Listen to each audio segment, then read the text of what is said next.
Beno ba, bideo tutorial honetan identitate nabarmenak ikasiko ditugu. Azken finean, hiru formula baino ez dira, buruz ikasi beharko ditugunak, baina oso ondo etorriko zaizkigu, ikusiko dugu gero polinomioekin hainbat eragiketa egiteko faktorizatzeko, zatikia simplifikatzeko, baina bueno, hori apurka-apurka aurrerago ikusiko dugu. Momentuz, hiru formula hauek ulertu eta ikasiko ditugu, bai. Honelako polinomio bat daukagunean, adibidez, a gehi b ber bi, honen emaitza a gehi b bider a gehi b ez, hori da a gehi b ber bi, biderketa egin beharrean, jakin buruz ikasten badugu, ondoko formula, emaitza beti izango da, lehenengoaren karratua a, eta lehenengoa, orduan, a ber bi, gehi, bi aldiz, lehenengoa a, bider, bigarrena b, gehi, bigarrena b, horren karratua. Bai, orduan, lehenengoaren karratua, gehi bi aldiz lehenengoa bider bigarrena, gehi bigarrenaren karratua. Bale, beste bat. Honelako polinomio bat daukagunean, aken be bestea bezala baina kentzen berbi, da goiko formula berdina, baina aldatzen den gauza bakarra da, a berbi ken minus hau, bale?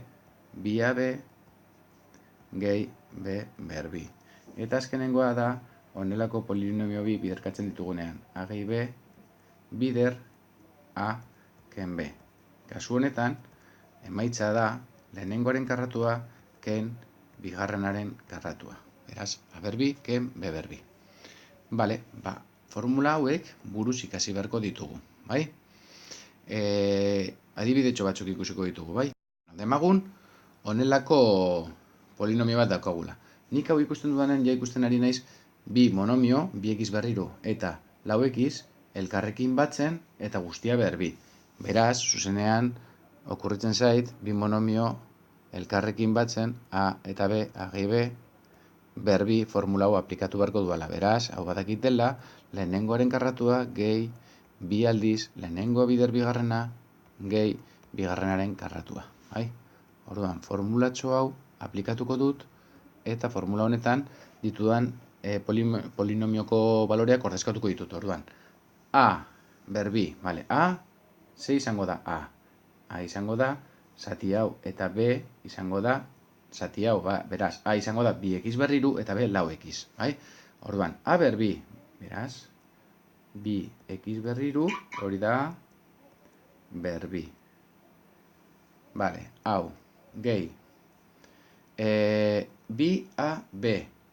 Bi a b, esan nahi du, gehi, bi aldiz a, dela bi ekiz berriru, bider b, dela lau ekiz. Bale, eta orain gehi, b berbi, b da lau ekiz, lau ekiz, berbi. Bale, orain berreketak egingo ditut, ez duzet berdin ikurra, bale, berreketak egingo ditut, bi ekiz berriru berbi. Berbi horrek, eragiten ari dio bai biari eta ekiz berriruari, orduan biak berretu behar ditut, orduan, bi berbi, zenbakia da lau, eta ekiz berriru berbi, badakigu berreketa baten berreketa, berretzaileak biderkatzen direla, orduan hiru bider bi, 6. Gehi, bi bider bi ekiz berriru, bider lau ekiz. Hemen ditut hainbat zenbaki eta ekizak biderkatzen. Zenbakiak zenbakiekin, bi bider bi lau, bider lau, lau bider lau, ama 6. Eta ekiz berriru bider ekiz ber lau. Gehi, lau ekiz guztia berbi. Berbi horrek, orduan, lauari eta ekizari eragiten ari duenez, lau berbi, ama 6, eta ekiz berbi, hori, ekiz berbi. Bale, hau izango litzateke, formula aplikatuta gero, berreketa horren, emaitza. Bidetxo bat ikustera. Kasu honetan, hau ikusitan nila ikusten dut ere, bi monomio dauzkagula, honi, a ditzen bat diot, eta honi, b, elkarrekin kentzen ari direnak, eta guztia berbi. Identitate nabarmen, hau ez barkatu, identitate nabarmen hau erabili beharko duela. A, ken b, bi monomio kentzen daudenean eta berbi. Orduan, hau izango da, a berbi, ken bi a b, lehenko bezala baina ken, gehi b berbi. Vale. Orain, formulatxo hau aplikatu beharko dut, eta formulatxo honetan ditudan polinomioko baloreak ordezkatu. Orduan, A berbi. A da bx berbi. Ordan bx berbi, berbi, berdin, astu zait. Bale, ken, bi aldiz lehenengo bider bigarrena. Bi aldiz, lehenengoa da bx berbi, eta bigarrena da zazpi. Hemen, ikurra ez da hartzen, bakarrik zenbakia. A da, hau, zenbakia. Eta B da, beste zati hau. Ikurra dago aparte, bai, gure formulan hemen ere, ikurra hor geratzen da, bale, orduan, hau ez da hartzen da, bakarrik monomioa eta beste monomioa eta biak kentzen daude. Bale, orduan, esan dut, lehenengoa, bia B, bi, bider bx berbi dela A, bider B dela zazpi. Guzti hau gehi, B berbi, B da zazpi, beraz, zazpi berbi.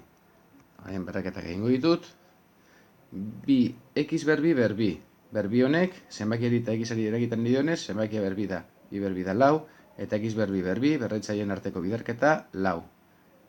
Ken, bi, hemen, bider bi x berbi, bider zazpi, zenbakiak zenbakiekin, bi bider bi, lau, bider zazpi, hogeta sortzi, x berbi. Xa ez dago besterik, eta zazpi berbi, dala, zazpi bider zazpi, berrogeta bederatzi. Beraz, formula aplikatuta gero, hau litzateke emaitza.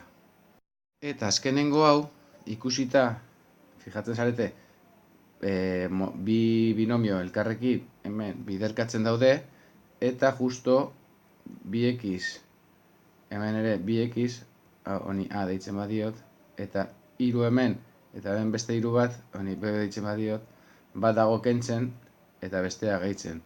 Orduan, zuzenean hemendik badakit aplikatu behar duan formula dela, a gehi b bider akm daukadanean, eta badakit honen emaitza dela lehenengoaren karratua, ken bigarrenaren karratua.